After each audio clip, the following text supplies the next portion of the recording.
Oui, les pistonnés ont pris les couleurs ce week-end. Ils sont revenus tout bronzés. Ils ont pris surtout du guronzan parce qu'ils n'ont pas beaucoup dormi tout au long de ce week-end. Et oui, ils sont de retour à Paris. Après, être allés chercher quelques petites breloques du côté du Castellet où se déroulait le Grand Prix de France. Bienvenue pour cette nouvelle émission, les amis. Ravis de vous retrouver sur Auto Plus, la chaîne, comme chaque lundi après chaque week-end de Grand Prix, mais également chaque jeudi, chaque mercredi à partir de midi, bien sûr, sur la chaîne First Team Sport. Vous en avez pris l'habitude maintenant depuis près de 2 ans et demi. Petit tour de plateau bien sûr avec celui qui va nous accompagner aujourd'hui. Il m'a piqué mon Pambagna et surtout mon plumard cette nuit. Moi je lui ai volé sa pole position quand on allait faire un petit karting. C'est monsieur Alex Caldi. Ça va Alex? Ça va très bien, un peu fatigué mais que du bonheur. C'était une pure régalade ce week-end et hâte d'en parler. Exactement. Simplement. Le Pambagna, il va falloir en parler.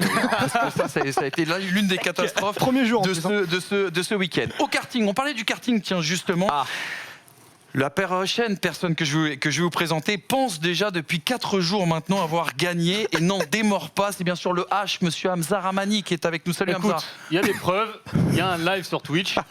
Faites-vous votre propre analyse et votre propre avis. Oui, j'ai gagné cette formidable course de karting. Et alors? Il se cache derrière cet argument depuis 4 jours. En tout cas, il y a une chose qui est certaine.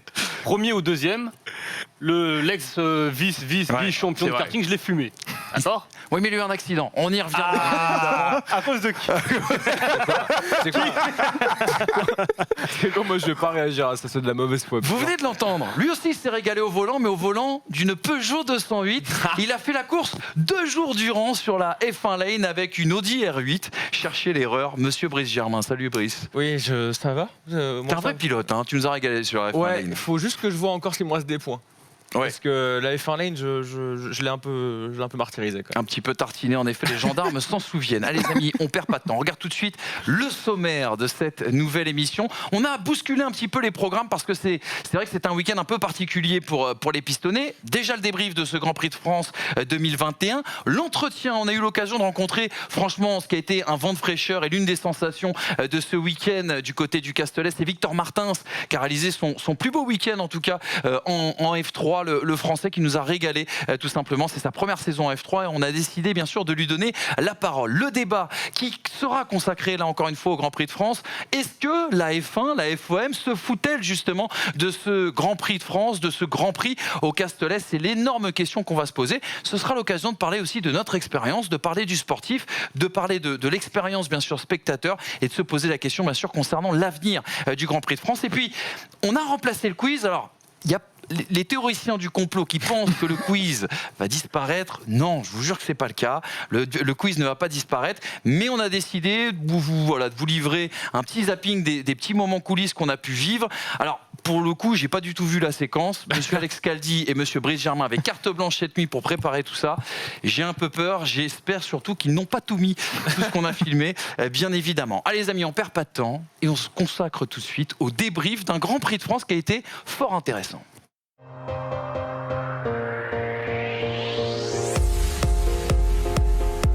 Oui, il peut y avoir du spectacle du côté du Castellet. Je vous rappelle le Castellet, le Grand Prix de France de retour au calendrier du championnat du monde de Formule 1 depuis l'année 2018. 2018-2019 n'avait pas été de grands crus, mais 2021 en tout cas nous laissera de très très bons souvenirs et pas seulement parce qu'on était sur place, mais tout simplement parce qu'on a vécu une course absolument exceptionnelle. On revoit justement et on se remémore le classement à l'arrivée de cette course. Max Verstappen qui l'emporte devant Lewis Hamilton, une autre Red Bull sur ce podium, Sergio Pérez qui devance Valtteri Bottas de McLaren dans le top 6, Lando Norris devant Daniel Ricciardo. Le premier français, Pierre Gasly, pointe à la 7e place. Fernando Alonso, l'un des idoles, on peut le dire, l'un des chouchous du Castellet, arrive à la 8e place. Vettel et Stroll, 9e, 10e. 2 Aston Martin dans les points. Là encore une fois, quelque chose d'assez intéressant. Ceci nous emmène tout naturellement aux 4 enseignements de ce Grand Prix de France 2021.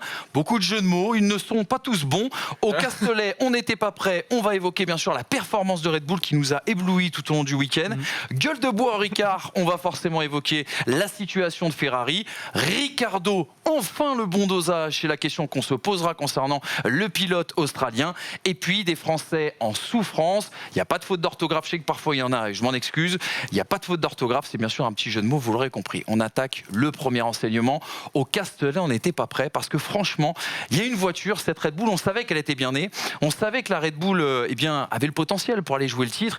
Mais quelle sensation cette RB16B nous a donné. Red Bull qui s'offre déjà un bastion de Mercedes, puisque Mercedes était invaincu au Castellet depuis le retour du Castellet au calendrier du championnat du monde. Une RB16B, je disais, impressionnante de facilité. Et là, on va peut-être évoquer vos sentiments, vos sensations au bord de piste. Hamilton et Bottas, eux, comparativement, étaient vraiment en difficulté avec leur W12.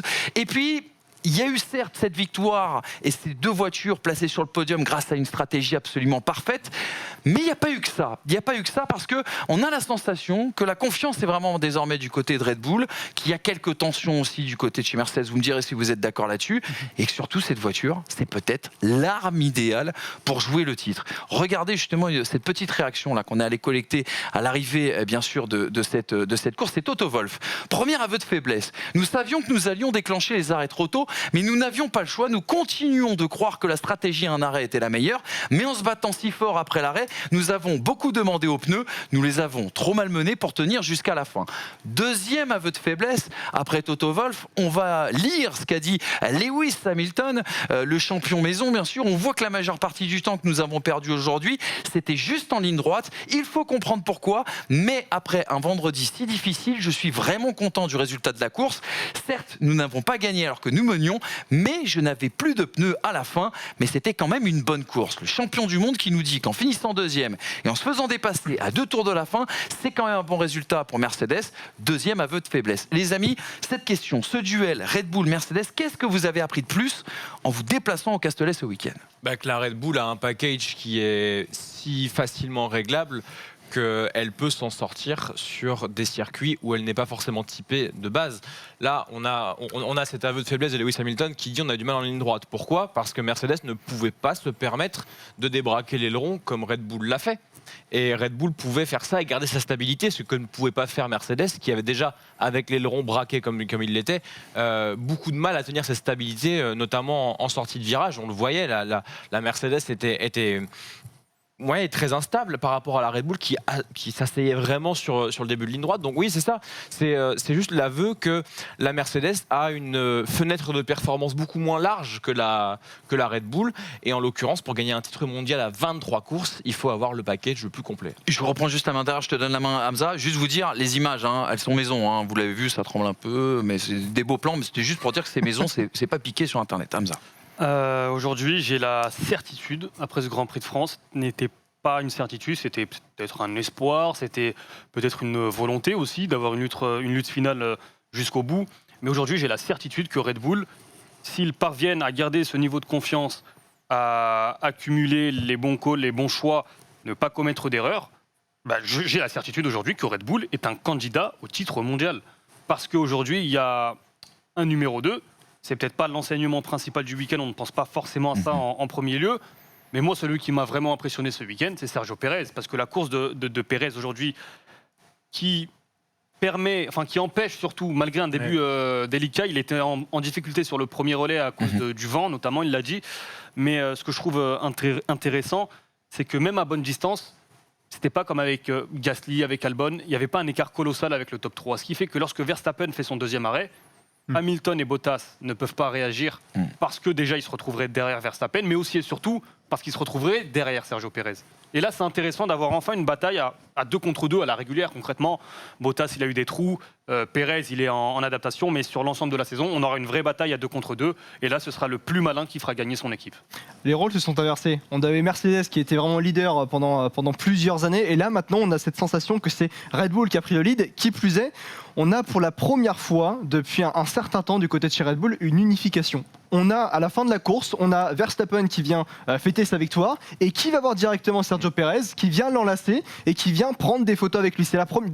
Ça va faire même la période Ricciardo-Verstappen. J'ai pas réellement des souvenirs ainsi. Au début, oui. Et au début, ouais, même au début. Mais là aujourd'hui, on a ce sentiment d'unification qui fait qu'aujourd'hui, effectivement, je rejoins Hamza. Il y a de grandes certitudes que Red Bull puisse aller au bout, aller récupérer ce titre mondial. Constructeur seulement, le pilote, ça a encore une chose à voir. Mais cette unification est quand même très intéressante pour la suite. Et justement, on voit une équipe unie, contrairement à Mercedes qui a l'air d'être totalement désunie. On s'est positionné à 2 endroits dans ce circuit. On a passé le vendredi à la chicane du Mistral. On a ensuite passé le samedi et le dimanche sur la ligne droite, avec une belle vue sur notamment tout le dernier secteur. Franchement, les gars, on a vécu aussi tous les Grands Prix à la télé depuis le début de cette saison. Là, on avait la chance d'être sur place. Est-ce que vous l'attendiez aussi forte, cette Red Bull ? Parlez-moi un petit peu des discussions qu'on a pu avoir, notamment lorsqu'on était à la chicane. On était bluffés. Ce qu'on était bluffé, c'est qu'on avait l'impression qu'il ne forçait pas sur la voiture pour arriver à la mettre en performance. Ce qui était totalement l'inverse de Mercedes et généralement de la politique de Lewis Hamilton en soi, c'est toujours d'aller à la limite. Là, moi, j'ai rarement senti un Verstappen aller à la limite. J'ai vu un pilote Red Bull aussi facile. Pas sur la course, je parle, mais en termes de pilotage, en termes de ressenti, de confort de cette Red Bull. Un pilote Red Bull aussi facile que pouvait l'être un Sébastien Vettel au début de la domination Red Bull, avec des points de freinage qui sont drastiquement identiques à chaque tour, avec des points de braquage, des points de réaccélération. Je veux dire, la Red Bull était sur un rail. Et c'est ce qui était le cas de Mercedes jusqu'alors. Là, la Mercedes, elle doit se mettre en difficulté, elle doit atteindre une fenêtre qui est très difficile à obtenir. Et c'est déjà très talentueux de leur part d'arriver à tenir la dragée haute aussi longtemps à Red Bull. Donc effectivement, quand on a cette problématique-là, ils sont au pied du mur en termes de stratégie, ils sont au pied du mur en termes de performance. Oui, ils ont pas beaucoup de choix à faire et pas beaucoup de cartes en main pour rétorquer quand Red Bull fait des calls aussi agressifs que ça. Et puis je reviens sur un point, encore une fois, j'insiste avec Sergio Pérez, mais le fait qu'il soit aussi excellent dans sa gestion des pneus, dans sa gestion de course, tout simplement, sa lecture de course, aujourd'hui avec un tel bagage, Red Bull tient l'un des meilleurs pilotes du plateau pour justement aller chercher à la régulière, avec évidemment le potentiel de la Red Bull, pour aller chercher Mercedes. Et aujourd'hui, c'est un ensemble qui fait que Red Bull peut aller chercher le titre mondial. Je suis pas sûr que Max gagne si Pérez n'est pas là. Complètement. Parce que peut-être qu'ils ne prennent pas autant ce risque-là. Je voulais vous relancer très rapidement et je vais te donner la main à Hamza. Valtteri Bottas, on était très dur avec lui, on l'est souvent, c'est vrai, il faut le dire. Souvent on blague un peu sur Valtteri Bottas. Rassuré par ce week-end, il y a eu ce switch bien sûr de châssis qui a fait couler beaucoup d'encre. Il a apprécié. Hein. Voilà, rassurant. Hamza, Alex, il vous a plu Valtteri Bottas ? Valtteri Bottas, je trouve qu'il a ce niveau depuis plusieurs années maintenant. Alors parfois il a des fulgurances, on se souvient il réussit souvent ses débuts de saison, là c'était pas trop le cas. Mais là il a son niveau, sauf qu'aujourd'hui tu as Verstappen, tu as Perez, tu as Red Bull, et que le choix, on le disait en début de saison sur l'émission qui fera perdre quel pilote, quel numéro 2 fera perdre le titre mondial à son équipe. Mais aujourd'hui, c'est la conséquence des choix de Mercedes de vouloir rester dans une sorte de sécurité avec Hamilton-Bottas, mais en fin de saison, tu vas peut-être le payer. Mais Bottas, aujourd'hui, je trouve qu'il a son niveau. Il a son niveau et c'est peut-être la première fois, j'ai pas le souvenir que Valtteri Bottas se soit autant énervé à la radio, donc publiquement. C'est vrai. En public, tout simplement dire pourquoi on m'écoute pas, pourquoi on ne m'écoute pas dans ce garage. C'est quand même assez criant, ça me rappelle un peu ce qui s'est passé durant Netflix où quand il gagne en Russie il est un peu tout seul. Là ça fait un peu la conséquence de ce qui a pu se passer l'an dernier. Il est complètement alone, il y a beaucoup de tensions. Moi, la seule chose qui ressort du côté de chez Mercedes aujourd'hui après ce Grand Prix de France, c'est aussi la continuité de ce qui s'est passé depuis le début de la saison. On a Mercedes qui est, à mon avis, je sais que tu n'es pas d'accord avec moi sur ça, mais qui a une tension qui est palpable. On a Bottas qui commence à s'énerver. Je crois qu'il est assez d'accord là-dessus. Non, moi je parle. C'est pas la tension. C'est pas une tension lui. Et je finis juste. Il y a Hamilton aussi. Ça fait 2 courses de suite qui commence à être un peu énervé. On a lui qui prend tout le temps la positive attitude en disant oui, on gagne ensemble, on perd ensemble. Là, c'est la faute de l'équipe. Bonne soirée. Là, l'équipe s'excuse auprès de lui en disant on n'a pas fait la bonne stratégie, alors que pourtant Valtteri Bottas en réunion avait dit je pense que la stratégie de Zeré, il faut quand même m'écouter. Là, il se passe beaucoup de choses. Toto Wolff qui commence à se remettre en question au niveau de son avenir aussi en Formule 1. Il y a beaucoup de choses qui se passent chez Mercedes, en plus de George Russell qui peut peut-être venir. Bref, il se passe beaucoup de choses chez Mercedes. On sent qu'il y a une certaine tension qui est assez palpable. Où est-ce que ça peut aller ensuite durant la saison ? J'aimais beaucoup de doutes, contrairement justement à Red Bull, où ça revenait sur mon premier propos, qui est totalement uni face à Mercedes, qui n'est absolument pas, j'ai envie de dire, en corrélation avec ce qu'on a pu voir durant le début de l'hégémonie. Là où moi je mets une nuance, je trouve pas que ce soit une tension, je trouve que c'est un dépit de leur part. Et c'est la faiblesse de leur force, c'est-à-dire que quand tu bases ta stratégie sur le fait d'écœurer tout le monde tout le temps, à partir du moment où toi, tu te fais écœurer, toute la confiance et tout sur ce quoi tu as bâti ton équipe, ton mindset, ton état d'esprit, tout ça machin, tout s'effondre. Et tu as un Toto Wolff qui bégaye, tu as un James Wolff qui bégaye, un Bono qui bégaye et un Lewis Hamilton qui, par dépit, à la fin de la course, se dit P2 c'est pas mal. Hein. Donc, et encore, Red Bull, là je suis pas d'accord avec toi, Red Bull n'est pas en train d'écœurer Mercedes. Là, c'est juste une situation où Mercedes, pour la première fois depuis le début de l'ère hybride, avec la période Ferrari, mais on connaît les difficultés que Ferrari parfois avait au niveau des stratégies, etc. Là, la menace n'a jamais été aussi réelle pour Mercedes. Donc aujourd'hui, ils sont aussi dans une situation de découverte. Et c'est quelque chose de nouveau. Et il va falloir composer avec sur l'ensemble de la saison. Il va falloir prendre là aussi les bonnes décisions. On l'a vu avec l'arrêt de Lewis Hamilton. Je n'arrive toujours pas à comprendre pourquoi tu n'arrêtes pas Lewis Hamilton tout de suite après, le tour suivant du call de Valtteri Bottas. Sont plantés. Il y a plusieurs. C'est des petits détails à chaque fois, un petit détail, mais aujourd'hui ça commence à faire un petit écart au championnat. Brice, tu nous disais justement que ça bégayait du côté de chez Mercedes. Passons tout de suite du coup au deuxième enseignement, parce que ça bégayait aussi du côté des rouges de la Scuderia Ferrari, qui se réveille ce lundi en tout cas avec une méchante gueule de bois, 0 point marqué en France ce week-end. C'est une première depuis le Grand Prix d'Abu Dhabi de la saison dernière, situation à l'époque chaotique pour la Scuderia. Carlos Sainz a fini P11, Charles Leclerc 16e avec une stratégie à 2 arrêts qui n'aura pas marché du début jusqu'à la fin. Leclerc qui disait c'est sans doute l'une des courses les plus difficiles de ma carrière en Formule 1, avec cette voiture en souffrance sous la chaleur. Bon, ça c'est un peu culturel, on peut le dire chez Ferrari, parce que c'est pas une première et c'est même une constante depuis plusieurs années. Cette incapacité à gérer les gommes, c'est-à-dire que même lorsqu'il était en consommation de gomme faible, il n'arrivait pas en tout cas à les tenir. Il n'arrivait pas à avoir de rythme non plus dessus. Et puis Carlos Sainz qui a dit lui c'est ma pire course depuis mon arrivée chez Ferrari. Lui qui était plutôt rapide sur un tour rapide, mais qui manquait de rythme en tout cas en course comme son coéquipier Charles Leclerc. Regardez les réactions à l'arrivée de cette course pour comprendre encore un peu plus la frustration du côté des rouges.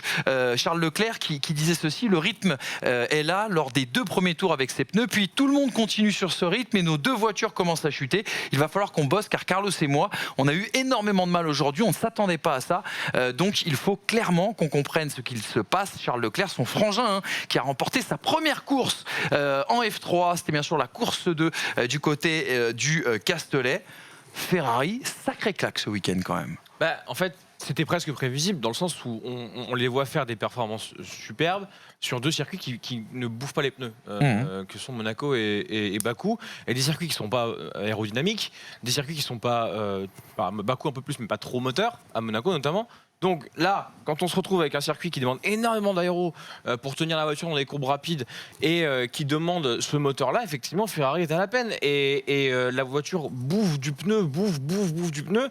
On a bien vu que toutes les voitures qui bouffaient du pneu, notamment Alonso, on y reviendra, ont été totalement à la peine. Leclerc, il fait un arrêt tôt par rapport aux autres. Pas forcément parce qu'il tente l'undercut, parce qu'il a plus de gomme au 14e. Alors on se dit c'est du génie parce qu'il ressort devant tout le monde. Mais au final, il ressort devant tout le monde, certes, mais il y a un moment donné, il y a une chute drastique à tel point qu'on s'est même demandé sur place, n'ayant pas toutes les informations comme à la télé, s'il n'avait pas un problème, s'il n'y avait pas un problème sur la voiture. Non, c'était les pneus. C'est dire à quel point Ferrari a encore de grosses lacunes et que ce qu'ils ont fait à Bakou et à Monaco, c'est surtout utiliser un point fort de leur package pour aller frapper fort. Parce que derrière, dans la saison, la voiture, elle n'est pas au niveau de ce qu'on a vu sur les derniers Grands Prix. C'est là qu'on voit qu'il fallait absolument nuancer les performances qui avaient pu être faites du côté de Bakou et Monaco. Parce que c'est là aussi, on voit surtout qu'il y a encore beaucoup de travail du côté de la Scuderia pour au moins remonter au classement et même remonter dans les plus hautes places en course. c'est quand même criant. Je veux dire, quand tu fais une pole position, quand tu fais aussi, quand tu es en passe de jouer même le podium du côté de Bakou et que tout d'un coup tu termines derrière George Russell pour Charles Leclerc, ça fait beaucoup, ça fait très très mal pour la Scuderia. Et j'avoue que on est passé, il me semble d'ailleurs, du côté de la Scuderia à 2022 déjà à 100%. Dans la com, hein, c'est Dans- ce qu'on dit dans la com, en tout cas. attention, hein. Mais difficile d'imaginer mieux en tout cas pour la suite de la saison pour la Scuderia, c'est même impossible à imaginer d'ailleurs. On verra, effectivement. Je pense que sur 2021, l'enjeu principal pour toutes les équipes, Ferrari y compris, c'est de comprendre les pneus. C'est ce qui fera avancer, c'est ce qui permettra peut-être d'avoir de bons résultats. Ça aidera aussi à la préparation de 2022. Mais effectivement, aujourd'hui, je pense qu'il faut vraiment profiter de cette année 2021 pour préparer l'avenir, préparer la suite en Formule 1. On aura encore des coups d'éclat, je pense, sur l'ensemble de la saison. On n'aura pas, toutes les courses jusqu'à la fin de la saison, on n'aura pas des Ferrari hors des points. Ouais. Mais faut tenter, faut tester.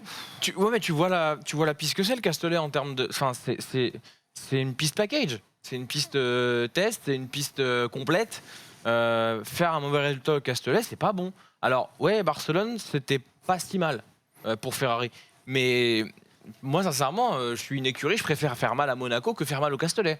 Et ce qui fait le plus de mal, bien sûr, pour Ferrari, c'est surtout que ils sont sur un 0 pointé, bien sûr, sur ce week-end. Mais en face, McLaren. vous allez voir, McLaren Ouais. a rentré des oui. points. Et McLaren a surtout retrouvé peut-être un pilote un petit peu plus en confiance. Je vais bien sûr parler de l'Australien Daniel Ricciardo. Est-ce qu'il a trouvé justement le bon dosage, Daniel Ricciardo? Voilà, le petit jeu de mots, facile. Ricciardo, la remise en question. Il y a eu du mieux ce week-end. Il l'a dit lui-même. J'ai pris du plaisir, bien sûr, au volant.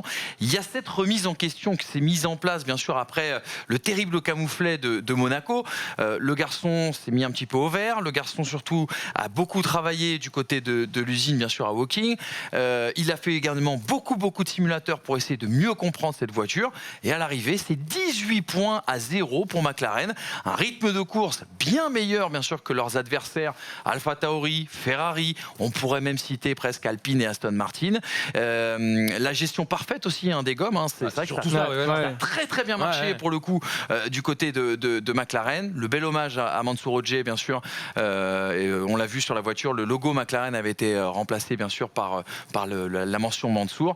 Et puis le meilleur résultat de l'équipe cette saison, ça c'est bien sûr les propos de Seidel. Regardez ce que dit Daniel Ricciardo à l'arrivée du Grand Prix de France au Castellet. C'était la course que nous espérions, mais pas celle que nous attendions, celle dont nous rêvions et celle que nous avons réalisée. Je suis vraiment heureux, même si, pour être honnête, je n'étais pas totalement satisfait de la voiture, mais j'ai eu l'impression que tout le monde, à part Lando, avait plus de mal. Je me suis amusé, je suis heureux pour l'équipe. Il était temps que nous retrouvions ces positions. Donc ça, c'est positif. Daniel Ricciardo qui a tombé le masque et qui a surtout retrouvé le sourire. Le week-end de Daniel Ricciardo, est-ce que ça y est, on peut être optimiste pour l'Australien? À mon sens, oui. On peut être optimiste dans le sens où le Ricard, c'est quand même une piste qui est... Ah, c'est une piste. Pardon. Pas que. Mais en l'occurrence, ce week-end, ça l'était. Pas pour tout le monde, remarque. Oui, parce que en fait, c'est une private joke, parce qu'en fait, il y a un mec qui était devant nous dans la tribune. Il nous a dit: moi, j'aime pas la Formule 1, je viens pour le Grand Paul. Et on s'est posé la question. Et C'est normal, ça fait cher quand même pour Paul. Hein. Pardon, on revient au sportif. Oui, dans Ricciardo, je pense que le Ricard est une piste parfaite pour lui pour se relancer, parce que c'est une piste qui est large, qui est une piste qui pardonne les erreurs et qui permet surtout des trajectoires différentes, des prises de position différentes sur le pilotage qui peuvent se révéler payantes quand même. On voit, il y a 36 manières de prendre le Bosset, il y a 12 manières de prendre le Sandbaum. C'est pas figé dans le marbre, en fait, la trajectoire du Paul Ricard. Et c'est ce qui fait peut-être que Daniel Ricciardo a pu tester certaines choses, tester une vision, comprendre cette McLaren. Tout le vendredi et tout le samedi matin, moi je l'ai vu ultra tatillon avec la McLaren. Et le dimanche, j'ai vu un avion. J'ai vu un avion. Clairement. Et à tel point qu'il y avait une vraie diff entre la numéro 4 et la numéro 3. Enfin, ce week-end, c'était criant quand même, notamment à la chicane. Et en course, on a retrouvé un Daniel Ricciardo qui était incisif. Ce punch qu'il a amené à la F1, qu'il a amené chez Renault, qu'il a amené chez Red Bull. Et sincèrement, je me dis que peut-être c'est un petit peu adapté. Et moi, la phrase qui me fait dire ça, c'est qu'il me dit: j'étais pas à l'aise au volant de la voiture. Rappelez-vous à Monaco, il y a 4 semaines, 3 semaines, où il disait: je suis très bien dans la voiture, je comprends pas pourquoi je suis à 1 seconde de Lando.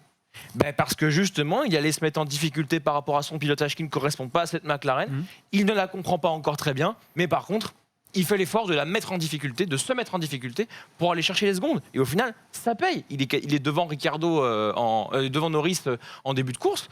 Et franchement, il fait jeu égal avec son coéquipier pour la première fois. Ouais, Oui, très un bon super départ. départ. Sincèrement, c'est une course de renaissance là pour Ricciardo. Effectivement, il retrouve tout simplement confiance en lui, confiance en la voiture. On le disait, je le répète, depuis le début de saison, ces nouveaux pilotes, il faut leur laisser du temps. Ça ira plus vite, on l'a vu avec Carlos Sainz, que pour, par exemple, un Ricciardo. Ça a pris le temps que ça a pris. Maintenant, je pense que Ricciardo commence effectivement à comprendre la voiture, commence à adapter son pilotage à la voiture, tout en retrouvant aussi le pilotage. Freiner tard, c'est quelque chose qu'on se souvient. Chez Renault, c'était compliqué aussi. Complètement au début, oui. Et quand il faisait les freins, il se retrouvait. Tu peux en le faire au tribune. Ricard, freiner tard, franchement. Enfin, en fait, il y a peu d'endroits où freiner tard, c'est compliqué, tu vois. Enfin, Ouais, mais mine de rien, il l'a plutôt bien fait. Alors effectivement, on verra le prochain Grand Prix en Autriche, pardon. Oui, si tu freines tard et que ça marche pas, tu peux te retrouver dans le gravier, effectivement. Mais j'ai l'impression d'un Ricciardo, effectivement, qui retrouve tout simplement confiance en sa voiture. Et c'était un juste équilibre à trouver. Aujourd'hui, il commence à trouver cet équilibre qui va lui permettre de scorer, tout simplement, de signer de bons résultats. Si effectivement c'est une renaissance pour Daniel Ricciardo, McLaren sera très certainement injouable au niveau de la troisième place constructeur. Là, on a l'impression aujourd'hui, c'est sûrement les maîtres du midfield aujourd'hui McLaren, parce que on prend un 18 points face à Ferrari qui ne peut pas s'adapter au package pour le Paul Ricard. On a Alpine qui est un petit peu en grande difficulté. On va en parler avec Fernando Alonso. On a aussi AlphaTauri qui est un peu aussi dans la difficulté. On a McLaren et on a maintenant Daniel Ricciardo du côté de chez McLaren qui a retrouvé cette confiance, qui est beaucoup plus incisif, qui est beaucoup plus performant aujourd'hui pour justement amener avec McLaren et Lando Norris la corrélation entre les deux pour justement marquer à 18 points et marquer durant toutes les autres courses de la saison sûrement de gros points. il y a une véritable impression ce week-end, quand on regarde la course, on a 4 voitures devant, au revoir, terminé. Par contre, 50 secondes d'écart à la Ouais, fin, ouais, entre c'est les violent. 4 premiers. Par et contre, le dans huitième. cette espèce de... Bottas quatrième et le Ouais. Oui. Et Lando Norris. Par contre, dans cette Ligue 2, on va dire, c'est les patrons, c'est eux qui gèrent, c'est eux qui dictent. Ils sont vraiment dans un no man's land en fait. Genre ils sont Ouais, mais eux des deux et puis est-ce voilà. qu'on se dit pas ça parce qu'il y a eu le Castellet ce week-end Ah non, et mais que là, la semaine moi, prochaine, tu auras une autre, moi, je te dis là, d'autres ouais. circonstances, d'autres typologies de circuits et qui conviendront peut-être à d'autres écuries. Certainement. Juste là, moi, je les ai vus dicter les choses. Ils étaient plus rapides, ils étaient plus forts. Quand il s'est agi de marquer des mouvements pour accélérer le rythme, c'est eux qui l'ont fait. Non, sincèrement, franchement, ils ont marqué une très forte impression, d'autant qu'on les voyait un peu en retrait quand même par rapport à ces premiers Grands Prix qui étaient très encourageants quand même pour McLaren. On les voyait un peu en retrait. Je pense que sincèrement, on est grisé depuis 2 Grands Prix par ces épiphénomènes que sont Bakou et Monaco, et qu'on va retrouver une hiérarchie plus favorable normalement à McLaren. Néanmoins, il ne faut pas sous-estimer Ferrari. À mon avis, Ferrari n'est pas si loin que ça. Ça va juste dépendre, encore une fois, du package. Le package McLaren est plus complet, mais ne l'est pas autant qu'un package de Red Bull ou de Mercedes. Et la performance peut vite partir chez McLaren. Un dernier mot sur Lando Norris quand même. C'est le 8e top 5 sur ses dernières courses. Donc lui aussi, il a quand même trouvé une régularité qui est assez impressionnante. Et là aussi, un peu comme avec Red Bull, Perez, Verstappen, c'est aussi un duo qui va permettre à la meilleure écurie d'aller chercher la Il est 3e. 4e au championnat, non? Oui. Lando Norris. Norris, oui. Tu vois, C'est quand même une performance assez bien sûr incroyable.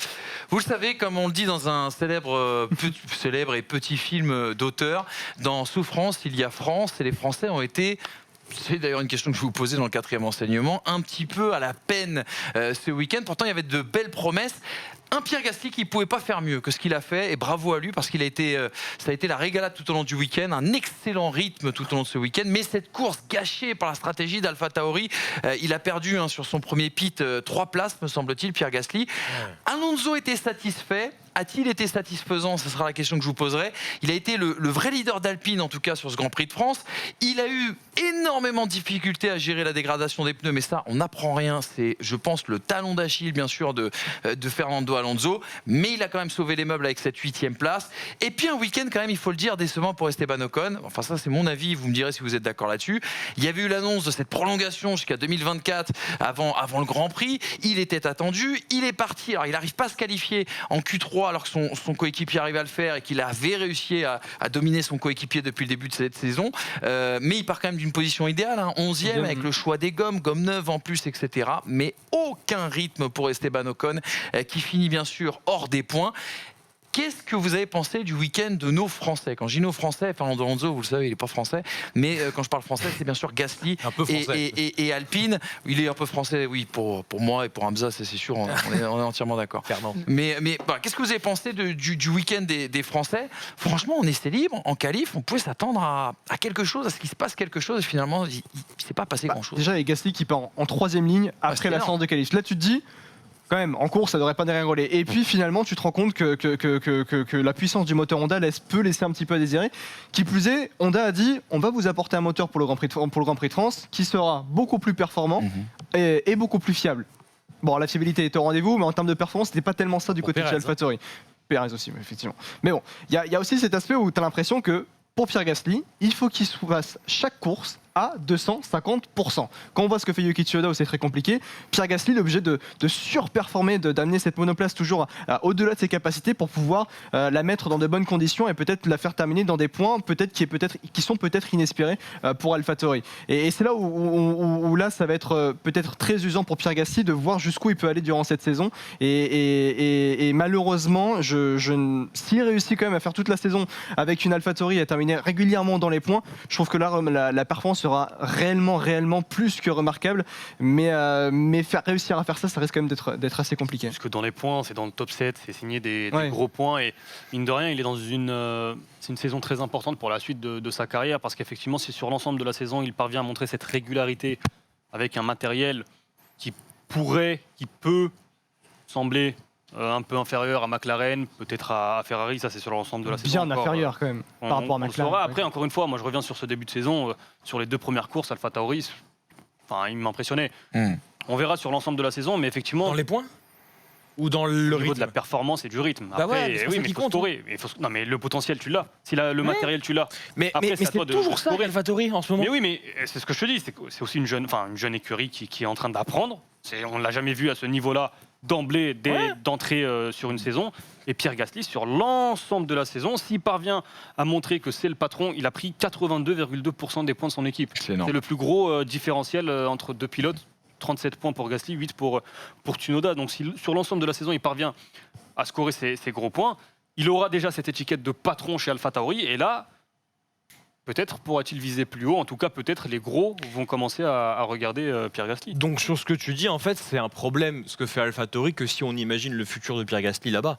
Si on imagine le futur de Pierre Gasly là-bas, on s'en fout presque à la rigueur. Mais il en a parlé de son futur tout au long du week-end. Mais il y a eu des déclarations assez, pas étonnantes, mais il a dit AlphaTauri, c'est pas une fin en soi. On rappelle qu'il a, je crois, encore 2 ans de contrat, me semble-t-il. Giron Red Bull. Chez Red Bull, oui, tu as raison, dans le Giron Red Bull. Et donc à tout moment. Il n'a pas exclu, il a dit... à l'avenir, court, moyen ou à court ou moyen terme, pardon, il est possible. Moi, je n'exclus pas de revenir chez Red Bull. Non, mais il y a une frustration par rapport à Pierre Gasly. Je suis désolé, mais c'est pas sa place, AlphaTauri. Il a fait quelques erreurs. Cette saison, il faut être honnête, faut pas faire non plus les Français pour faire les Français. Il a fait quelques erreurs et il n'est pas non plus Dieu en personne. Il faut quand même le dire parce qu'il faut arrêter de croire que. Mais purée. Quand il fait cette qualif-là et qu'on lui fait un call aussi désastreux en course, merde quoi. Sincèrement. Je suis d'accord avec toi, mais j'ai entendu, c'est pas sa place à AlphaTauri. Elle est où sa place dans ces cas-là? Mais attends, sa place avec la réalité du marché des transferts ou sa place par rapport à son niveau? Ah non, mais on n'est pas sur F1 Manager. Je vous dis, par rapport à la réalité du contexte aujourd'hui du marché des transferts, on le met où, Pierre Gasly, si c'est pas sa place chez AlphaTauri? Mais en fait, là, à l'heure actuelle, par rapport à la réalité, la seule place où il pourrait prétendre, c'est Red Bull. Et en l'occurrence, à côté de Max Verstappen. Donc on repart sur le truc. C'était ça que tu voulais dire. On va passer sur un long débat. Mais effectivement, si effectivement il y a la réalité des choses, c'est effectivement si Max Verstappen venait à partir ou Sergio Pérez venait à partir. des choses. Aujourd'hui, Max Verstappen est chez Red Bull. Aujourd'hui, à l'heure actuelle. Mais t'as une Non, clé, mais si t'as vous une voulez, clé on de refait le monde transfert. avec des signes. Oui, mais en fait, mais tu sais très bien. Non, parce que il y a je une pose clé de la question transfert. parce que j'ai entendu, c'est pas sa place chez AlphaTauri. Où est sa place, les gars? Je vous pose la question. Pour moi, c'est un top team. Tu veux nous faire moi, dire Mercedes personnellement, sa place, c'est un top team. Oui. Tu peux pas amener l'AlphaTauri régulièrement autant de fois dans les points. Tu peux pas amener une AlphaTauri en étant vainqueur de Grand Prix, tenir face à une McLaren qui est juste Je derrière. vais te répondre sans te répondre.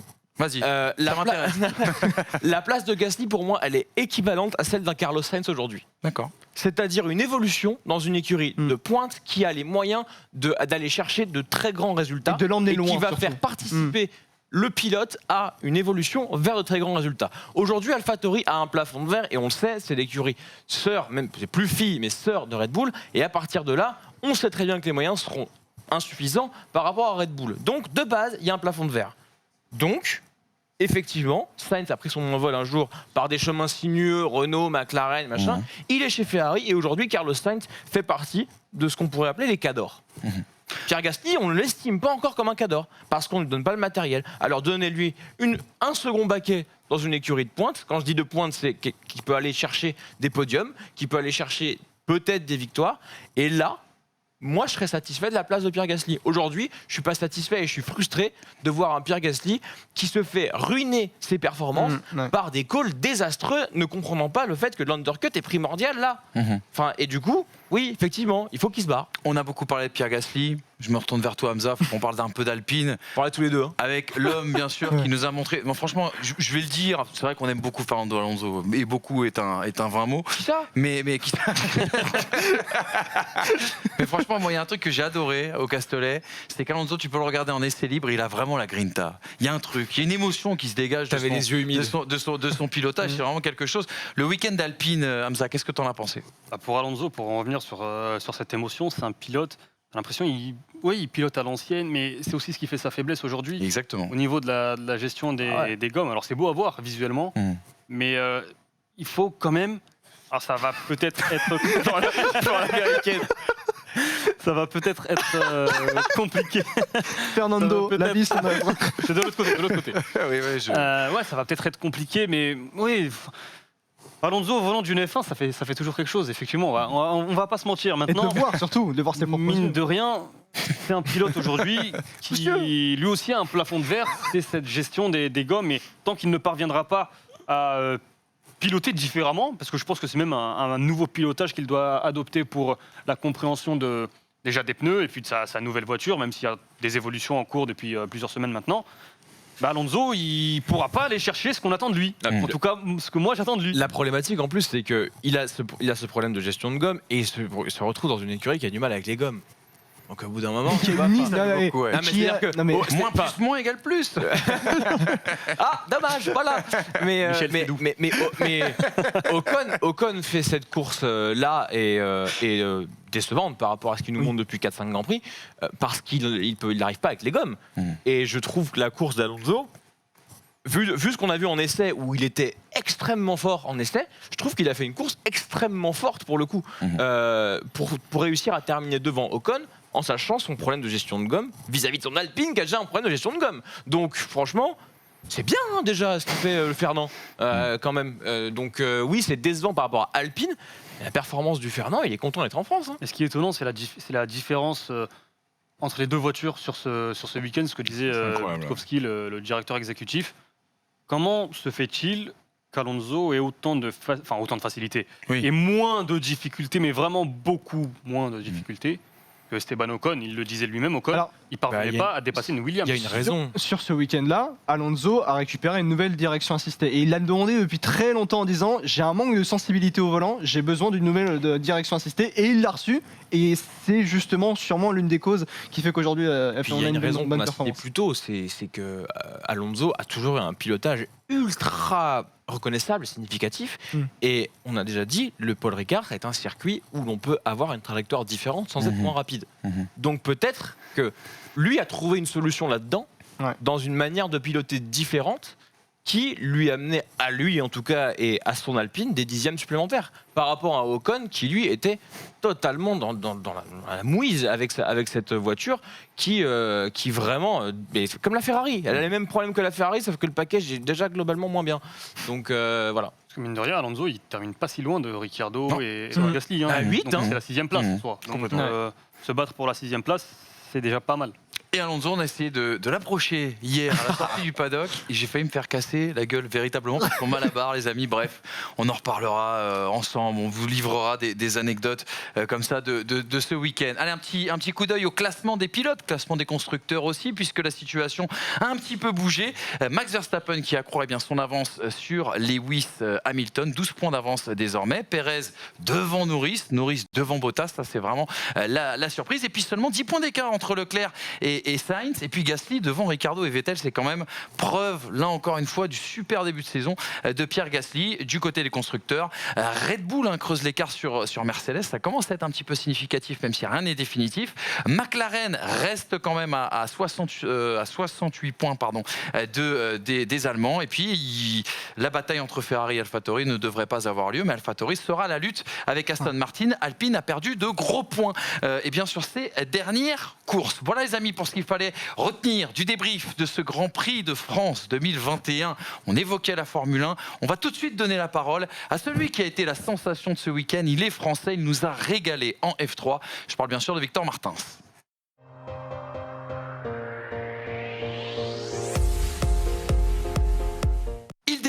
Il débute en F3 cette saison. On l'attendait d'ailleurs en F3 depuis plusieurs saisons. Il a parfois dû faire avec un parcours un peu semé d'embûches. Il a dû rétrograder pour mieux passer la vitesse supérieure et surtout changer de niveau, retrouver un niveau qui est le sien. Victor Martins, bien sûr, le pilote de MP Motorsport, également dans la filière jeune, bien sûr, de l'Alpine Academy, qui nous a régalé tout au long de ce week-end. P2 lors de la première course sur le sec, P3 lors de la course 2 à nouveau sur le sec et devant un public en folie, il faut le dire. Et puis moi là où je l'ai trouvé assez impressionnant, c'est aussi sous la pluie lors de la course 3 où il termine certes 4e puisqu'il a il a un peu trop tapé on va dire dans les pneus en première partie de course et il a dû gérer bien évidemment jusqu'au bout, mais c'était quand même sa première course sous la pluie avec une F3. Bref, il nous a régalé tout au long de ce week-end Victor Martins et on a voulu lui poser la première question, c'était cette sensation lorsqu'il termine pour son deuxième podium, la 3e place lors de la course 2. Une énorme émotion a envahi le Castellet et on avait voulu savoir comment lui avait géré ça sous son casque et derrière son volant. C'est très compliqué à gérer déjà parce que je vois tout le monde et je me disais il faut juste que je reste concentré et puis la célébration ça sera à la fin de la course. Mais qu'est-ce que j'ai envie de dire, la première course, deuxième, j'ai juste pensé à vraiment doubler tout le monde parce que j'avais un gros rythme, d'y aller, vraiment être opportuniste. En termes de gestion, peut-être que si j'avais attendu le dernier tour pour doubler Smolyar, j'aurais peut-être gagné plus facilement, mais non, ça reste vraiment super, tout le public à la fin de la course. J'étais le seul à venir sur la ligne droite, à me garer, tu te lèves, il y a tout le monde qui applaudit et qui lève les bras avec les drapeaux. Non, c'est juste énorme et ça donne envie de faire ça encore plus de fois. Et voilà, c'était un week-end très spécial à la maison et j'ai hâte de revenir l'année prochaine pour des nouveaux podiums ou une victoire à la maison. Un week-end très spécial pour Victor Martins, un week-end aussi marqué par l'émotion d'un discours de Victor Martins pour celui qu'il côtoyait notamment dans l'académie Renault à l'époque. Je veux bien sûr parler d'Antoine Hubert qui avait lui gagné il y a maintenant 2 ans, 3 ans du côté bien sûr du Castellet. Un discours poignant à l'arrivée de cette course et vous allez le voir, l'émotion a été aussi présente au moment d'évoquer la mémoire d'Antoine Hubert. Ouais, il a gagné là.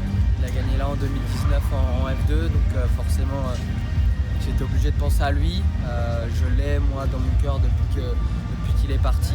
Il m'a fait réaliser beaucoup de choses, vraiment de kiffer sa vie, kiffer le monde du sport auto, travailler dur. C'est ce qu'il faisait, donc vraiment il m'aide à me développer en tant que personne et en tant que pilote, donc j'étais obligé de lui dédier un peu ces 2 podiums. Revenons à sa saison, revenons notamment à son adaptation du côté de la F3. Je le disais qu'il découvre bien sûr cette saison. Il nous parle justement de ses objectifs, de ce qui s'est passé jusqu'à présent. Et vous allez le voir, il est plutôt optimiste, plutôt satisfait en tout cas des événements. Moi j'ai beaucoup travaillé sur moi-même pendant l'hiver pour être le plus prêt possible mentalement et physiquement. Après sur la voiture, on a eu des essais d'avant-saison. On s'est vraiment concentré sur mon côté driving et comment je réagissais avec la voiture et comment je la sentais. Je pense qu'on n'était pas forcément tout le temps aux avant-postes, mais aujourd'hui en week-end de course on montre qu'on est je suis l'un des plus forts en qualification et en course. Après il y a eu des petites erreurs par exemple à Barcelone en course avec la gestion du DRS parce que c'était la première fois que je me bagarrais avec ça. J'ai beaucoup appris, j'ai montré hier qu'avec le DRS justement je savais m'en servir donc non c'est positif. En qualif j'ai fait aussi un bon résultat, je montre que je suis performant directement. C'est une adaptation qu'il faut être vraiment très rapidement dans le rythme parce qu'on n'a pas beaucoup de temps sur la piste. Avec les ingénieurs, on essaye d'analyser tout ce qui se passe, comment je réagis mentalement. À Barcelone, j'étais beaucoup sur l'hésitation. Là, hier, aujourd'hui, beaucoup plus opportuniste et en regardant devant. Ça paye, donc il faut juste que je reste comme ça. Après, sur le driving, moi, je me suis toujours dit quand on s'est roulé avec une monoplace, normalement, que ça soit quelconque monoplace, on s'est roulé avec. Donc c'est plus après en anglais on dit du fine tuning, c'est vraiment des petits détails qu'on apprend avec l'équipe, la gestion des pneus, le DRS en course et puis mettre tout bout à bout sur un tour en qualif. Après j'ai pas forcément d'objectif, j'ai juste envie d'apprécier, j'ai attendu de nombreuses années pour rouler en F3, donc j'apprécie, je connais l'équipe, on travaille vraiment énormément, vraiment course après course, j'essaye de prendre, d'analyser, revenir plus fort et finir par après des résultats sur la piste. Merci à Victor Martins, déjà parce qu'il nous a régalé, on l'a dit tout au long du week-end. Merci à Victor Martins parce qu'il a aussi accepté de répondre à nos questions. Il viendra d'ailleurs, il me l'a dit, cette saison sur ce plateau pour évoquer son histoire. On fera une émission un petit peu spéciale comme on a pu faire avec Emilien Denner, avec Théo Pourchère aussi également. Bref, il y a plein de jeunes pilotes comme ça, français à qui on va donner la parole. Je pense à Adrien David aussi également, qu'on espère retrouver en F3 le plus vite possible. Vous l'avez vu, les pistonnets n'avaient pas le pass média, mais les pistonnets étaient bien dans les paddocks. Ils se sont même invités dans le motorhome, bien sûr, d'MP Motorsport. Moi, je dis chapeau, chers amis. Je ne dirai pas le secret, je n'expliquerai pas comment ça s'est passé, mais bref, c'était super. Vive Victor Martins, vive le Grand Prix de France. Le Grand Prix de France, c'est le sujet du débat, justement, qui nous attend tout de suite.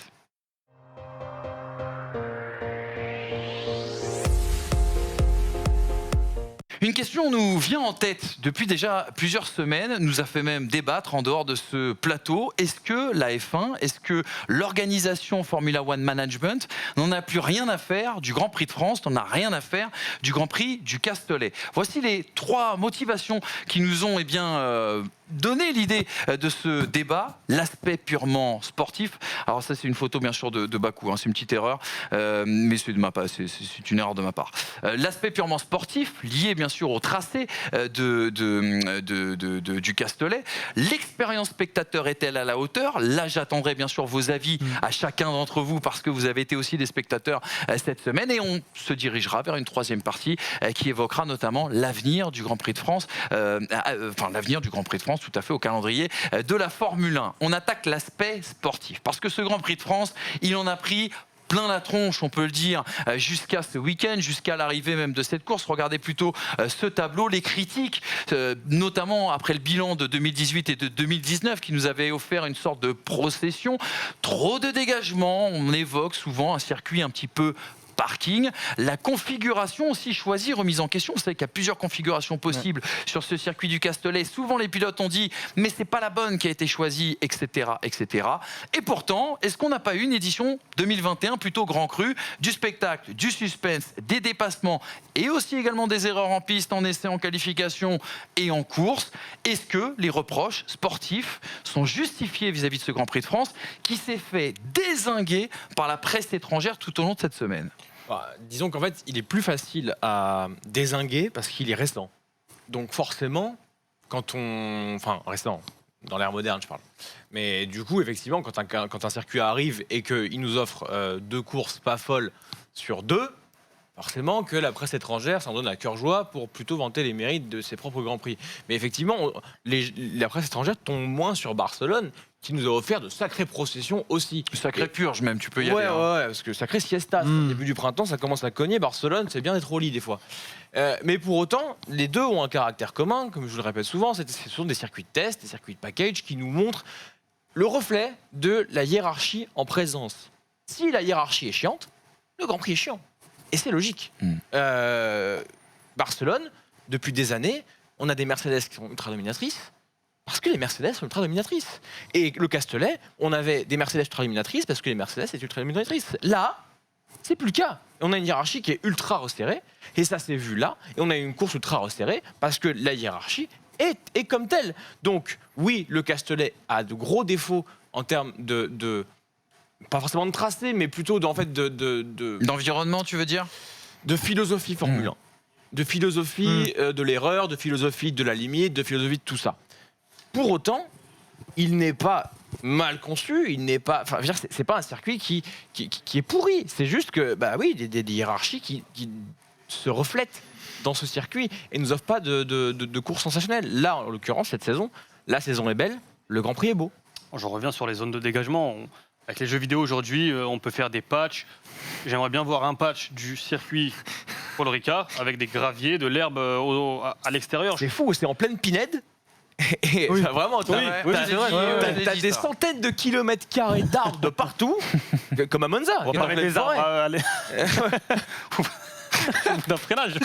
Mais non, mais effectivement, c'est vrai que c'est très particulier. Non, mais tu te rends compte que la piste pour monter au circuit est plus intéressante que le circuit lui-même. Tu vois, c'est-à-dire que tu pourrais mettre un peu plus de verdure. Après, c'est la hiérarchie sportive qui dicte le spectacle et la notation d'un Grand Prix, comme on peut le voir à la fin de chaque Grand Prix sur Canal. Moi, je suis sûr que Sochi, vous savez tous que c'est le circuit probablement que je déteste le plus au calendrier F1. Ah bon? Mais on va peut-être, lequel?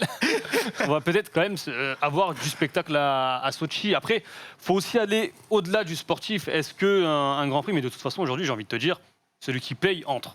Alors, on le voit avec l'Arabie Saoudite, on le voit avec le Vietnam, on le voit on l'a vu avec la Chine par le passé, on le voit avec les États-Unis. Celui qui paye entre. Donc aujourd'hui, je trouve que c'est un peu paradoxal et même culotté de venir critiquer un circuit éventuellement sur le caractère de sa piste, sachant que je le répète et je rejoins complètement Brice, le circuit, le tracé en soi, il est plutôt bon, je trouve. Mais on le kiffe à l'époque. Mais c'est culotté de venir, à part Sébastien Vettel, il l'a encore dit hier, mais de venir donc critiquer éventuellement le Paul Ricard sur l'aspect tracé, mais ensuite d'aller sur des circuits n'importe où celui qui paye entre.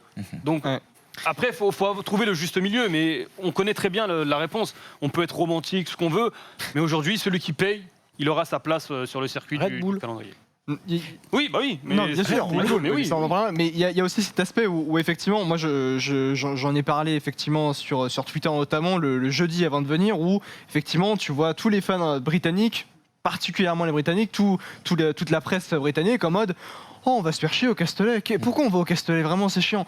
Encore une fois, Hamza a très bien dit, chaque piste a son caractère. Le caractère du Castellet, c'est effectivement ces grandes zones de dégagement qui, effectivement, t'abîment les pneus si effectivement tu sors, et ça les abîme bien, hein, effectivement, mais tu peux t'en sortir.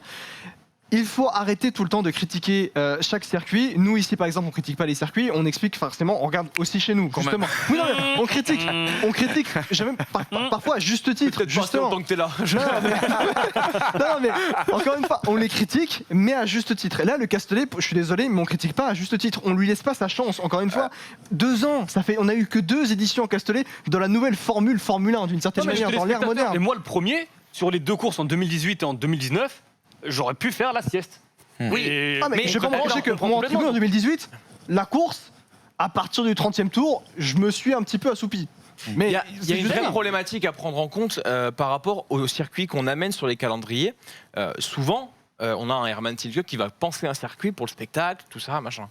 Il faut bien se dire que là, on a choisi un circuit qui a été rénové dans les années 2000, dont le but est l'unique but d'offrir aux écuries automobiles et de tout type du test. Le circuit, enfin, le complexe s'appelle HTTT, High Tech Test Track. C'est-à-dire que les les run-off, les blue line et les red line, c'est pour éviter de casser du matériel Bien sûr. si on a un souci.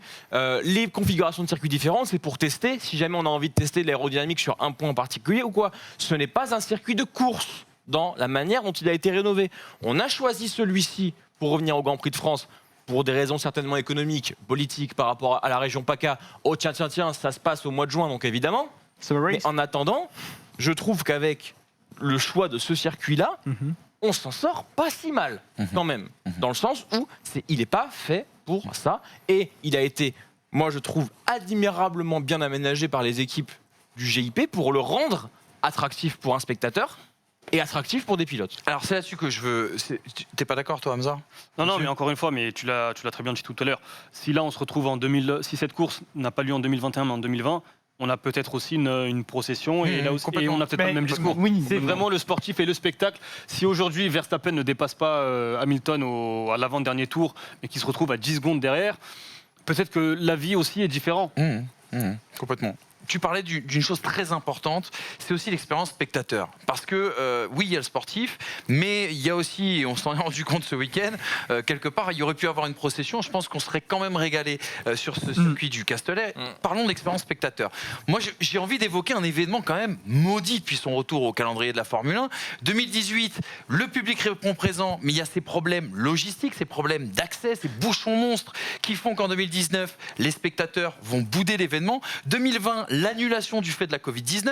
2021, on avance d'une semaine à quoi ? À un mois de l'événement. À un mois de l'événement, on avance d'une semaine cette date parce qu'en face, Red Bull a proposé un double header et sans doute un énorme chèque bien sûr sur la table pour pouvoir emporter la mise.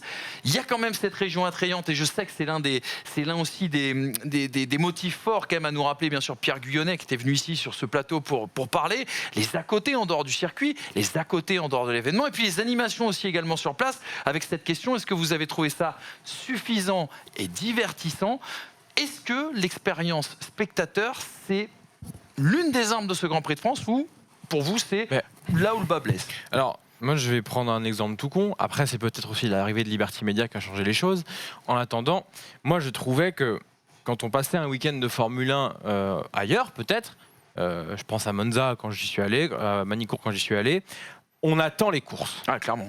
On attend les courses. C'était ça, hein. On est assis sur notre siège, derrière il y a de l'herbe et une buvette, du merchandising, et on est assis et on attend. Et le départ, 40 minutes, 35 minutes. Moi, 4 heures. 4 heures. Ouais, parce que tu pointes à 7 du mat, c'est bon, allez, on va retirer au cagnard. Moi, je suis désolé. Alors peut-être que aussi, on a été particulièrement bien logé, mais attends. Le week-end est passé à une vitesse. J'ai l'impression qu'on n'a rien pu voir. Enfin, tout est passé super vite. Enfin, y avait non mais ça fait bien rire Thomas Dufont en régie. Max Verstappen, l'un des grands moments de ce week-end. Max Verstappen. mais regardez derrière, hein, toutes les animations qu'il y a. En fait, il n'y a pas un endroit où il n'y a pas. Voilà, vous avez du e-sport, il y avait la possibilité de tester ses réflexes, il y avait la possibilité d'aller faire des photos sur un podium, machin. Pour les gosses, pour les familles ou quoi, machin, c'est une super expérience. Tout en étant en période de Covid. Hein. C'est-à-dire qu'il y avait beaucoup moins d'animations qu'avant, des bulles sanitaires, 3 bulles sanitaires complètement séparées. Chaque bulle a les mêmes choses. Ça veut dire que c'est personne n'est avantagé. Une bulle différente. Tu vas avoir des anciennes F1, alors peut-être différentes d'ailleurs, ça je sais pas. Enfin si, certainement différentes parce qu'on en a fait 2. Mais c'est quand même plutôt intéressant effectivement au niveau de l'expérience spectateur. Et pour en revenir aux Américains, attends, si je dis pas de bêtises. Non, mais si je dis pas de bêtises, ce sont les Américains qui ont amené la F3 notamment sur le même week-end que les F1. Oui, que les F1, pardon, excuse-moi. C'est quand même un choix plutôt payant. Alors ils ont fait beaucoup de choses à mes yeux discutables. Mais sur ce choix-là, effectivement, le fait d'avoir une course à 11h le dimanche sous la pluie, ou à 11h30 ou à midi, qu'importe, mais sous la pluie, bah, tu as envie d'y aller, tu as envie de voir. En plus, bon, en l'occurrence, si tu es français, tu as des pilotes français. Mais c'est intéressant, effectivement, d'avoir des anciennes F1 qui tournent. Les Lotus des années 90. La Toro Rosso, elle a fait plaisir à tout le monde. On peut l'évoquer, cette petite anecdote qui est assez folle. Laquelle ? Sur la Toro Rosso. Quand toi tu as... On était en train de jouer comme des gamins au truc du réflexe, et d'un coup on a entendu un V8 passer derrière nous à 50 mètres, on est resté bouche bée, bloqué, on s'est dit on va aller voir. Et là, je te jure, c'était du Mozart, quoi. Tu Bah oui, t'en prends pas un tronche, c'est génial. et en fait, du coup, de 9h à 19h, T'en as pour ton argent. oui, Et c'est la fête de la Formule 1. Moi, c'est ça en fait que j'ai plus envie de dire, c'est que c'est la fête du sport auto, c'est la fête du Formule 1, et tu viens en famille et tu as de quoi faire jusqu'à de 9h Oui, jusqu'à mais c'est 19h. valable dans tous les circuits. Moi, ce que je veux vraiment qu'on reste, parce qu'on a beaucoup parlé des animations de Liberty Media, etc. Machin, Oui, mais c'était pas le truc. cas avant. Oui, tout mais à fait. attends, t'es au mois de juin, tu pars en famille ou tu pars entre Oui, oui. potes. Concrètement, tu te loues une baraque à la Ciotat ou à Cassis, t'es en bord de mer, machin. C'est des vacances, c'est un événement de tes vacances. Et c'est là-dessus qu'ils appuient d'ailleurs, hein. Summer Race, tu vois. Et on en a croisé quelques-uns, je pense à nos amis de la Drôme et de l'Ardèche, d'ailleurs, qui ont eu un beau papier dans l'équipe par monsieur Eric Bilderman le samedi ou le dimanche. En effet, c'est une belle réunion de potes aussi, le Grand Prix du Castellet. Franchement, enfin, l'expérience spectateur. En fait, peut-être même que le Grand Prix peut être la chose la plus décevante du week-end. En 2018-2019. Bien sûr. Là, franchement, cette année, tout le spectacle pour moi. Mais encore une fois, j'ai même demandé hier à mes amis si le Grand Prix avait été aussi bien que ce que je pensais, parce que je me sentais totalement lésé par l'expérience spectateur que j'avais eue. Vraiment, moi, j'ai passé un week-end de folie.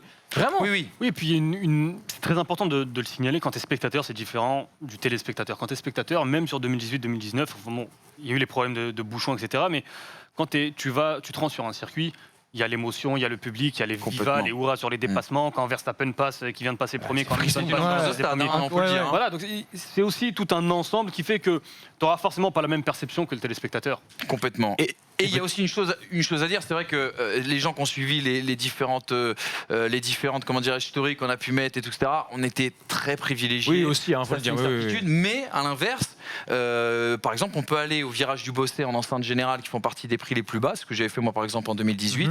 Comme à l'époque, l'épingle d'Adélaïde, je crois, faisait partie des places les moins chères. Ouais, Et pour le coup, c'est là où il se passe presque le plus de spectacles, ou en tout cas, Oui. on a un accès T'as privilégié. pas que des F1 qui passent à 300 km/h. Exactement. Oui. Non, mais oui. Et tout ce que tu disais sur les différentes trajectoires possibles à voir, etc. Enfin, voilà, tout ça est possible de le voir. Ça nous amène quand même à une question, les amis, parce qu'on a posé une question au début de ce débat.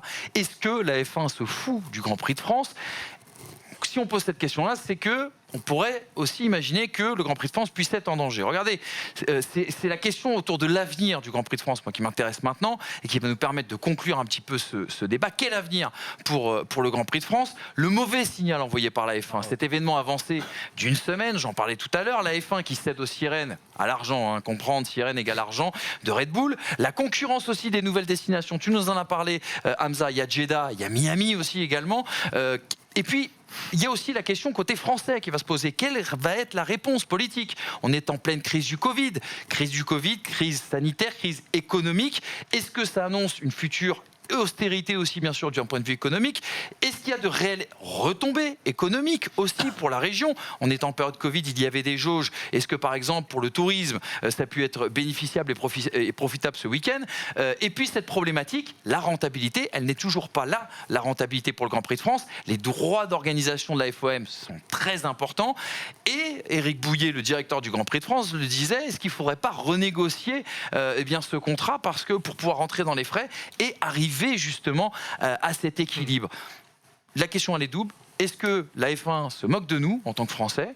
Et de deux, est-ce que vous êtes inquiet, vous, pour l'avenir du Grand Prix de France? Alors, sur l'histoire de Red Bull, très sincèrement, c'est tombé sur la France, mais ça aurait pu être quasiment n'importe quel Grand Prix. Tu penses que Monza, on l'aurait décalé comme ça? Tu penses que Spa, on l'aurait décalé comme ça? C'est pour ça pourquoi je dis quasiment, mais tu veux que je te dise, honnêtement, je pense que oui.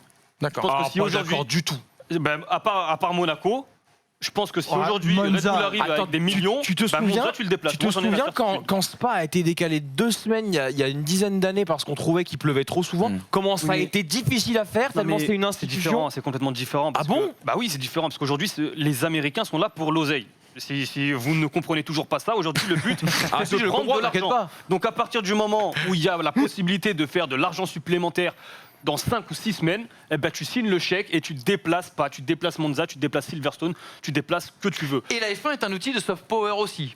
Parce que c'était un peu clairement, oui, regardisé, oui. etc. Ça a repris aussi. De plus en plus beaucoup de puissance. dictatures ont des grands prix de Formule 1, donc complètement. effectivement. Mais c'est un foutage de gueule dans le sens où on a déjà de la peine, surtout en France, parce que qui est l'un des pays où il y a peut-être en tout cas le plus de restrictions. C'est-à-dire que vraiment, l'orga du GP pour accueillir du public, ça a été déjà la croix et la bannière. Ils ont fait sold out. et 5 semaines avant, on leur dit, écoutez, vous décalez. Ça a décalé l'événement de Romain Grosjean qui devait faire plaisir à tout le public. Un truc avec Mercedes, donc une orga quand même grande. Et c'est 15 000 personnes qui ont dû changer d'hôtel ou pas pouvoir venir, ou décaler des congés, ou des hôtels Airbnb. Enfin, ils nous ont vraiment fait comme ça, quoi. Vraiment. Donc oui, ils se foutent de nous, juste parce que Red Bull arrive et de toute façon, venez en Autriche. T'es inquiet du coup, Brice ? Je suis inquiet dans le sens où moi je vois, je sais pas, je suis pas au sein de l'orga, mais je sais pas quelles sont les mannes financières qui peuvent suivre pour notre Grand Prix. C'est-à-dire qu'aujourd'hui, c'est un groupement d'intérêt public qui fait la promotion de ce Grand Prix. Groupement d'intérêt public, c'est quand même connu, en tout cas dans des pays tels que la France, pour pas être des trucs qui lâchent des millions et des millions et des millions pour du soft power comme ça. Qu'est-ce qu'on va faire si Jeddah dit je veux un Grand Prix au mois de juin? Qu'est-ce qu'on va faire, sincèrement? Qu'est-ce qu'on va faire si Singapour dit moi en octobre ça me saoule? Qu'est-ce qu'on va faire? Déjà, il y a Miami qui arrive. Ouais, rappelons qu'Hockenheim a sauté, Oui, par exemple. Il y a ces choses-là. Et il y a beaucoup plus de certitude à Hockenheim qu'au Grand Prix de France. C'est que t'as cet aspect où la Formule 1 se doit d'avoir un Grand Prix de France aujourd'hui. Et je pense que non, non, mais justement, laissez-moi finir mon propos. C'est que justement. Mais enfin. Non. Maître Caldos. Enfin. Non, mais je pars du principe qu'effectivement la Formule 1 doit avoir un Grand Prix en France, comme la Formule 1 doit avoir un Grand Prix du côté de Monza, Italie, parce que tout simplement on est au cœur du sport automobile européen. La France est un pays de sport auto. Parce que t'es français? Non, je ne pas parce que je suis français, parce que encore une fois, on a l'un des meilleurs pilotes de tous les temps, c'est Alain Prost, 4 titres de champion du monde. Alain P, bien sûr, ou à Prost, d'une certaine manière aussi. Mais t'as cet aspect-là aussi. Moi, même si parfois je suis toujours en disant oui, il faut être progressiste ou quoi que ce soit. La France, c'est le pays du sport auto et on doit avoir ce Grand Prix pour justement ce côté historique de la Formule 1 et ce côté important de se rappeler des bonnes valeurs qu'on a effectivement ici en France et dans le sport auto. Je comprends aussi cet aspect où effectivement on doit aller dans d'autres pays. Mais encore une fois, la Formule 1, c'est la France. Et on a besoin de ça aujourd'hui. Rappelle-moi où est le Grand Prix d'Argentine, puisque Juan Manuel Fangio a 5 titres de champion du monde. Oui, non, mais aujourd'hui, je te parle de maintenant, aujourd'hui. Excuse-moi, aujourd'hui, l'Argentine a plus de titres de champion. À 30 ans. Non, je te parle d'aujourd'hui parce qu'aujourd'hui, on a des pilotes qui sont attractifs. Pierre Gasly, Esteban Ocon, on avait Romain Grosjean il y a quelques semaines. Mais plus tard, peut-être, on aura encore Mais tu crois que c'est la vente de casquettes qui va faire que. Non, je te parle d'attractivité seulement. L'attractivité fait que tu peux avoir des événements. Et ça, la Formule 1, mais est-ce qu'il y a l'attractivité de Miami? Parce que toi qui défends... L'attractivité de Miami, quand même. Parce que moi, à ma connaissance, le pilote américain... On parle de Liberty Media, ils veulent des pilotes américains. Qui plus est, et ils demandent d'ailleurs aux écuries de prendre des pilotes américains. Qui plus est aussi, on parle de la Summer Race pour le Grand Prix de France. À Miami, c'est à peu près aussi la même chose. C'est peut-être le plus grand atout du Grand Prix de France aux yeux de la FOM. Oui. C'est French Riviera. C'est fait de deux Grands Prix en soi sur la French Riviera en plus. Mais c'est peut-être le vrai atout qu'a le Castellet. Par rapport à l'argent, par rapport à l'attractivité du circuit, par rapport à l'accessibilité la aussi. Pour les pilotes aussi, on l'a vu, les hélicos, les jets qui vont à Monaco. Mais en attendant, les pilotes ont un mot à dire. À la fin, c'est des financiers qui parlent ensemble. Non, là, à mon avis, la seule possibilité pour que tu aies une sorte de certitude d'avoir un Grand Prix de France, c'est qu'un généreux mécène arrive. Tu sais quoi? Parce que quoi qu'il arrive, tu parlais tout à l'heure des frais, mais forcément, tu seras forcément en négatif parce qu'aujourd'hui, c'est compliqué de faire du positif avec l'organisation d'un Grand Prix. Pourquoi est-ce que le Vietnam, pourquoi est-ce que l'Arabie Saoudite, pourquoi est-ce que Miami, pourquoi est-ce que tous ces pays, ou toutes ces villes en l'occurrence pour Miami, vont récupérer un Grand Prix? Parce que peut-être que pour eux, perdre de l'argent, c'était pas forcément important parce qu'effectivement, il y a le soft power. On parlait de l'Arabie Saoudite, ce qu'ils font aujourd'hui au niveau, pas qu'au niveau de la F1, du football, etc.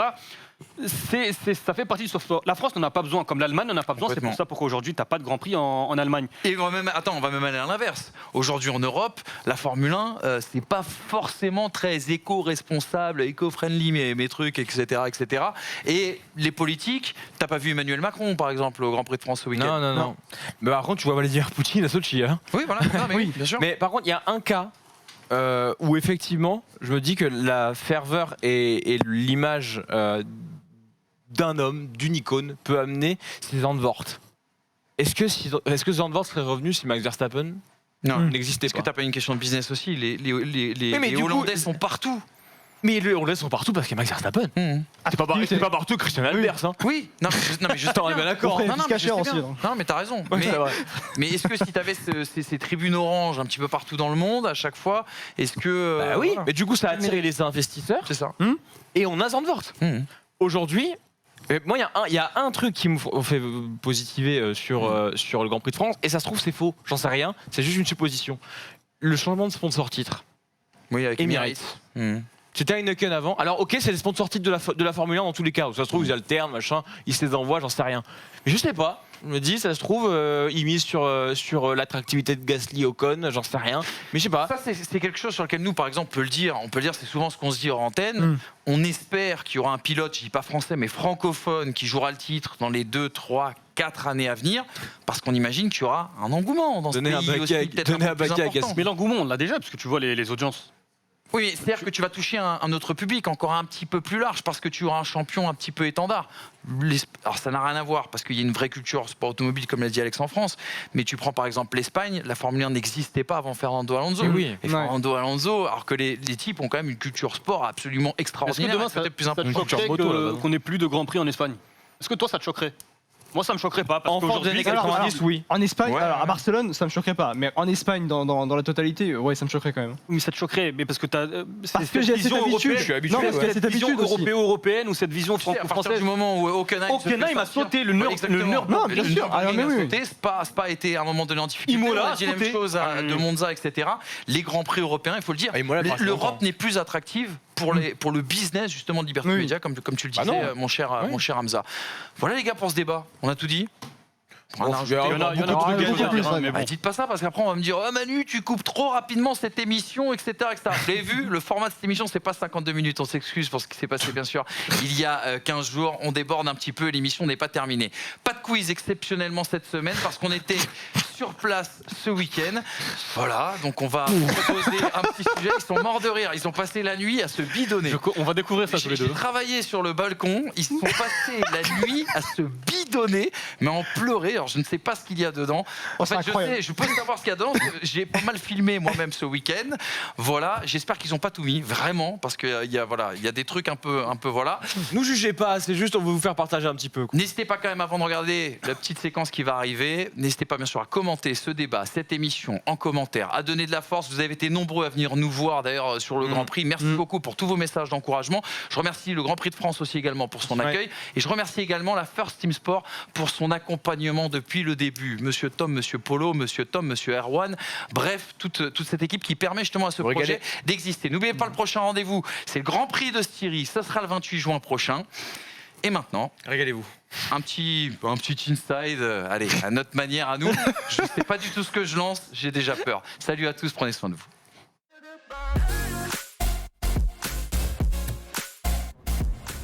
Tu es réveillé Manu, tu es fatigué? Ouais. En fait, je suis réveillé parce que je ne me suis pas endormi. Il y avait des moqueries. Un avis fort peut-être.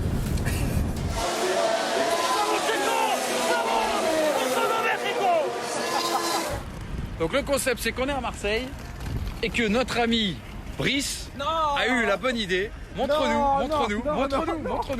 Il a eu l'excellente idée de venir avec un sac du Paris Saint-Germain. Brice, merci pour tout. Alors on est bloqué à Marseille depuis 1 heure à cause de ce gars qui est visiblement en quarantaine. Il est en train de nous faire rater les Ici test Covid, ici isolement Covid surtout. Attention la danse d'Hamza maintenant. Et toujours rien. Il a la grinta, mon ami. Il le transmet, tu vois. On est loin, on n'est pas avec lui. Et on sent la grinta juste là. C'est incroyable. Regardez, il y a une petite émotion. Mais non, mais. Fond de zoom. Je vais faire mon calcul, tu vois. Mais 2 ans et demi sous l'eau, genre à kiffer, à parler pas avec ses potes. Incroyable. Pas mal. Ça allait bien là, hein? Non, on n'est pas trop mal. Je m'attendais encore un peu mieux. Maître Caldos, on est bien là, hein? C'est incroyable. Regardez-moi ça. De la qualité. Dans cette voiture, en exclusivité, c'est pas des conneries. C'est Jos qui est dans la bagnole, il est juste à côté, regardez.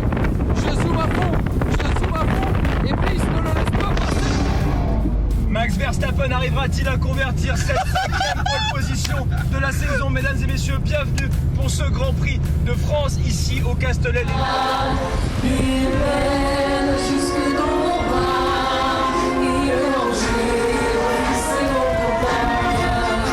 Dans la même image, 2 parrains des pistonnés, les amis.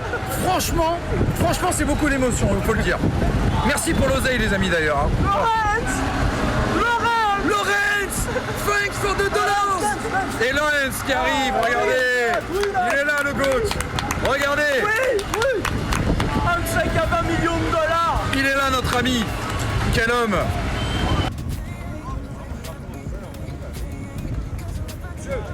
Pardon, excusez-moi, monsieur. Lewis. Oh, c'est incroyable. C'est tout.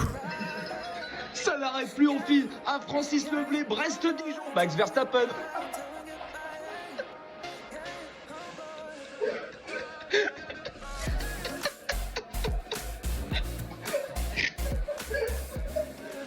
Bye.